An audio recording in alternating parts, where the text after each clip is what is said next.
What is up, Buffalo Bills fans? Another draft has come and gone. It's insane to believe. 2022 draft class is a wrap. These are always fun. It's like my friend put, it's kind of the signaling of the beginning of the new season. When you get a new draft class in, you get all these new players. It's like a kid at Christmas. We always feel that way. And the Bills had a clear theme this draft. They went big. They just went big across the board. And you know how teams always use "What's up, Trevor? How you doing, bro?" You know how teams always use the verbiage. Oh, we stuck with our board. We took.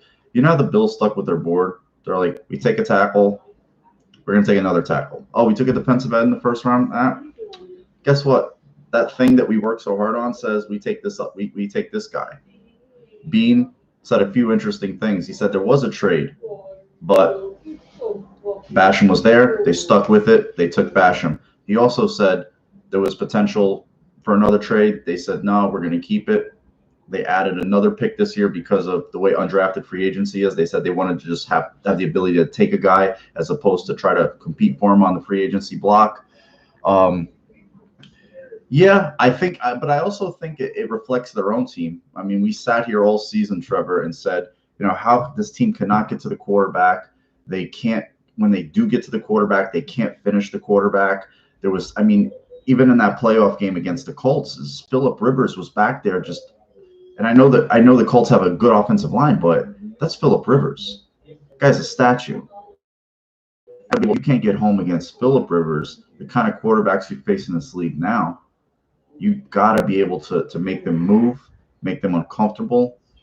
Phillips going to beat you with decision making, or was. These guys are going to beat you with athleticism. You have to make them make bad decisions because their athleticism says, well, I can get out of this. Well, sometimes your athleticism can get you into mistakes. We've seen that with Allen. But they had a clear vision.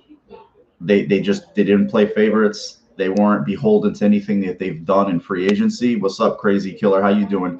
They weren't. We took Epinesa last year. Meh. We gave Addison a big deal. Meh. We just signed this tackle. Meh. I mean, the two tackles that they drafted are huge. I mean, they look like Bills. They act like Bills. I mean, what's his name? Spencer Brown puts himself through a table. Big celebration afterwards. Tommy Doyle, a guy that went to Bobby Johnson's alma mater.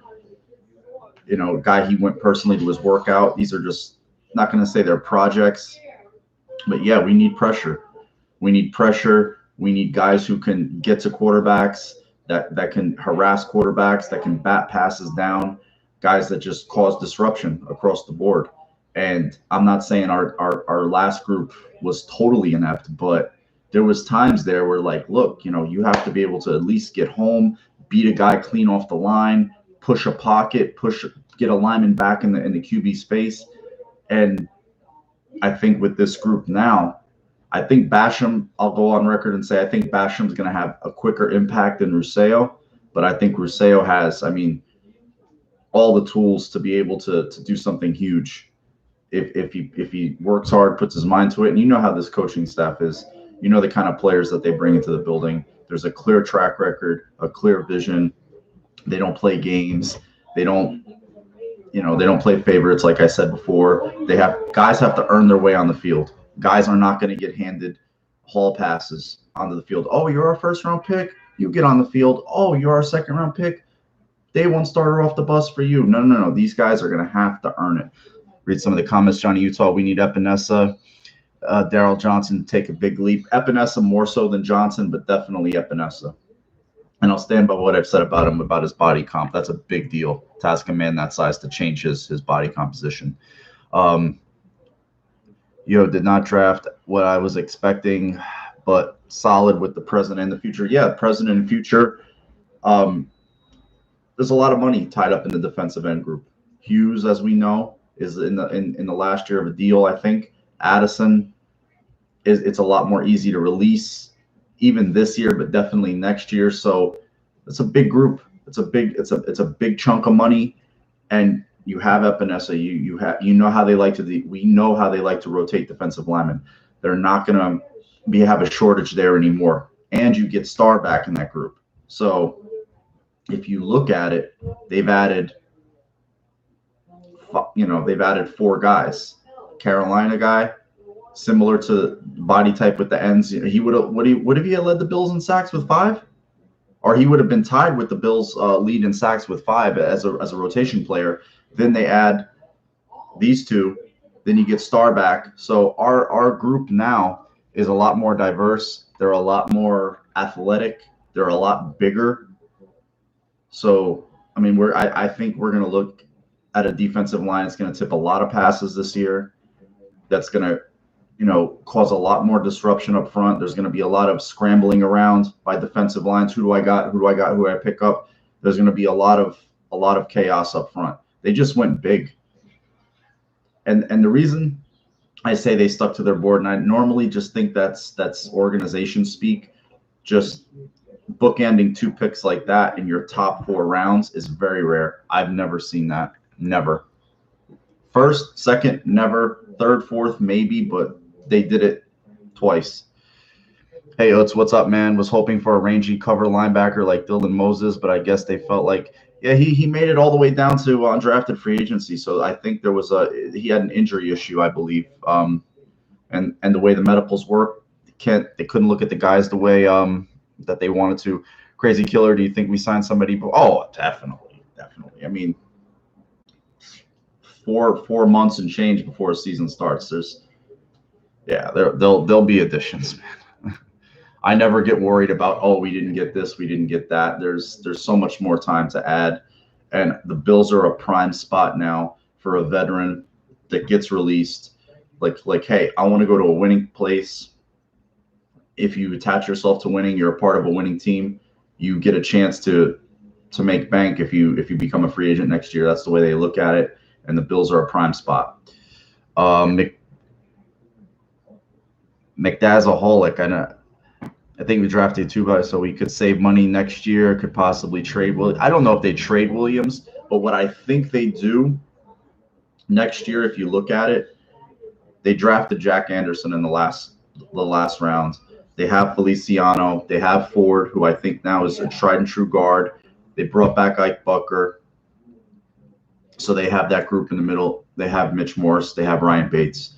I don't know, maybe they trade Morse at some point, but definitely next year, I think John Feliciano is the starting center, and I think they find a guard. Maybe it's Bucker and Ford, could be Anderson, Ford, a combination of those 2, or, whatever, free agency draft that comes along with it.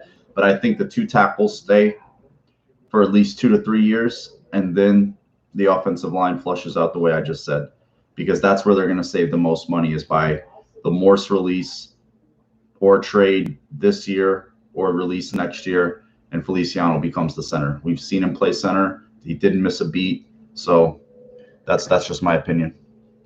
At the end of the day, Allen has to outduel Mahomes. It is what it is. He has to outduel Mahomes, but the defense has to make Mahomes have a hard time. And they have to make a lot of quarterbacks have to have a hard time, and that's just not Mahomes, because you eventually have to get there. They're going to play they're going to play the Chiefs 1 game, but it's 1 game. The game you envision the Bills playing the Chiefs in is the same game, the Bills' last game, the one they lost. So you have to get back there. And hopefully the group that they brought in, the experience that they've gained, the guys that they brought in free agency all help that. The rest of the draft class, wide receiver, which is very, very intriguing. I'm not going to pretend I even looked at Marquez Stevenson.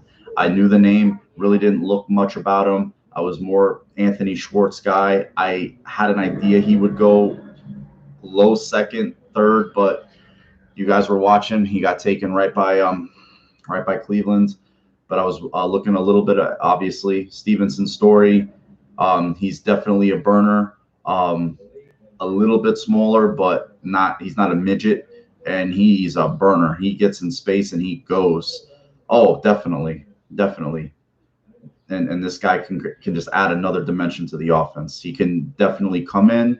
And the beautiful part about a receiver in this group, like I said on the live stream during the draft, they come in, you've got Pro Bowlers, guys with playoff resumes, Super Bowl resumes, diverse group. You got guys who came up from. You don't have a bunch of divas on this receiving corps from the standpoint of, hey, I was the first round pick. I'm the chosen one. I'm the anointed one. All hail me. Guys like Diggs, mid-round, fifth-round pick. Same thing with Sanders. Undrafted free agent like Beasley. Guy like Gabe Davis. So this is a hungry group.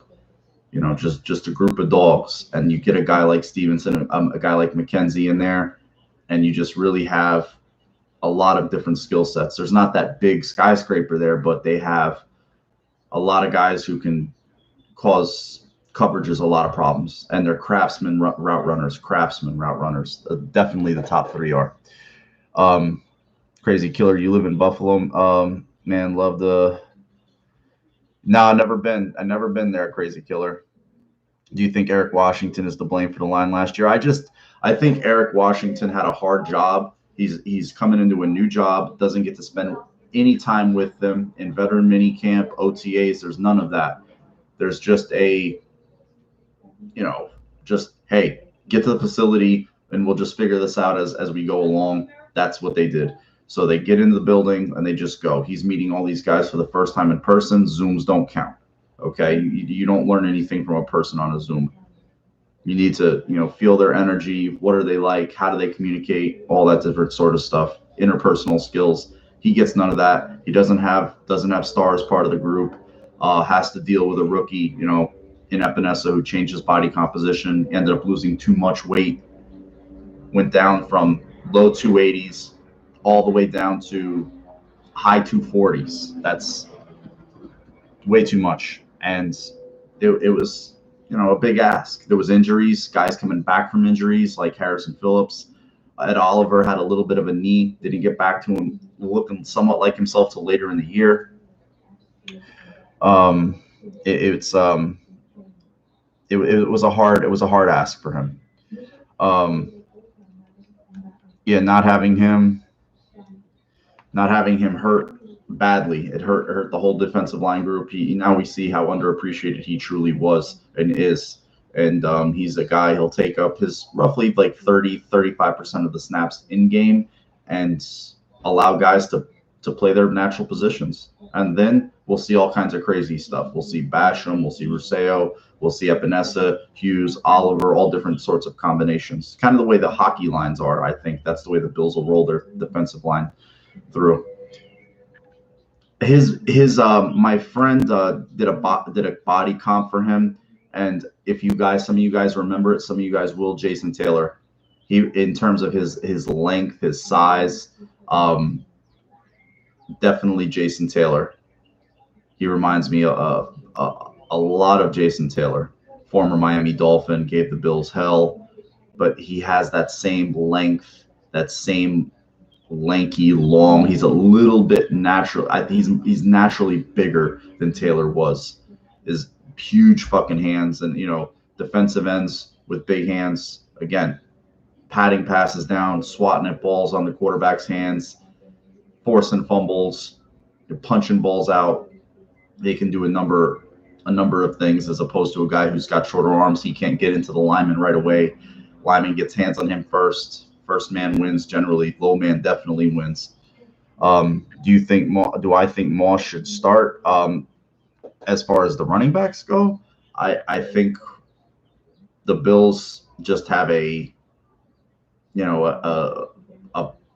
hot hand wins. That's the Bills running back room. If it's Matt Breida one week, it's going to be Matt Breida. If it's Matt Breida again the next week, we're going to see more of him. And if it's Moss the next 3 weeks, that's what we're going to see. If it's Motor one day, it's going to be Motor. That's who's ever going. That's just the way they're going to roll the running backs through. And we have a running back, a quarterback a little bit too. That guy is somebody you have to account for in the run game. You have to account for McKenzie in the run game. You have to account for Stevenson now in the run game. So they're going to have a pretty interesting group. And Antonio Williams, who showed a lot in that last Miami game. I'm still not discounting him. He ran hard. He ran physical. He broke tackles. He looked like he ran with an edge. So he's a guy I'm definitely not going to discount.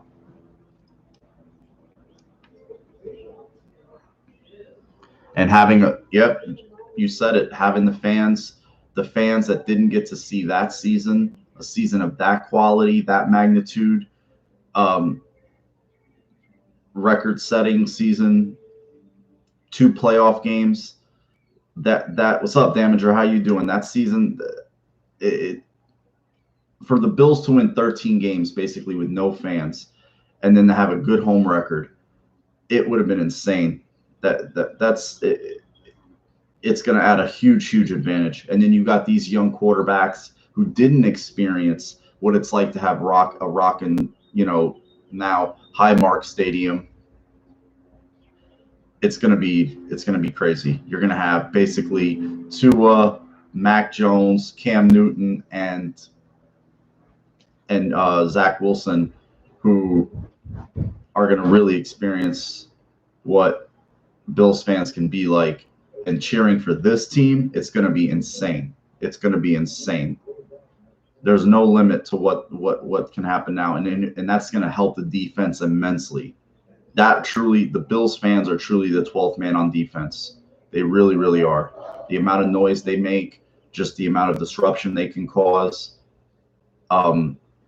it's crazy. It's crazy. I can't wait to see that, and especially if we're rolling, we got teams down now. That pass rush with this group, they can start getting after it a lot more, and there's games that we're